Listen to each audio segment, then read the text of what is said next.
Denis Boscaro, allenatore dell'Hockey Trissino di Serie A2, sconfitta 5-3 contro la BDL Minimotor Correggio. Che partita è stata secondo lei? Buonasera a tutti, intanto è stata una bella partita giocata da tutte e due le squadre.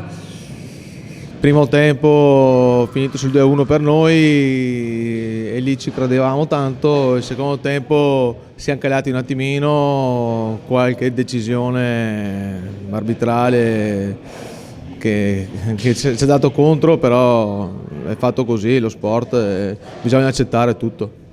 Quali sono le note positive che ha riscontrato nella prestazione dei suoi? L'essere andati sotto nel punteggio, aver rimontato, aver concluso il primo tempo in vantaggio sicuramente fa notare che comunque il Trissino è una squadra che combatta. Questo sono convinto e sono veramente contento perché fino alla fine non abbiamo mollato neanche un secondo. Infatti il terzo gol è perché ci credono e vogliono sempre fino in fondo portare a casa la partita. È un gruppo giovanissimo, è il primo anno di esperienza in A2, è un progetto che vogliamo portare avanti e vogliamo farlo nel migliore dei modi.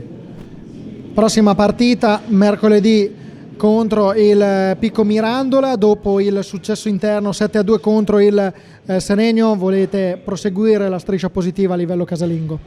Sicuramente vogliamo proseguire la striscia positiva, come hai detto te. Sappiamo che il Pico Mirandola è una squadra appena salita anche loro in A2 che tentano anche loro la salvezza. L'obiettivo nostro è la salvezza e quello che arriva in più fa solo bene al gruppo e alla squadra.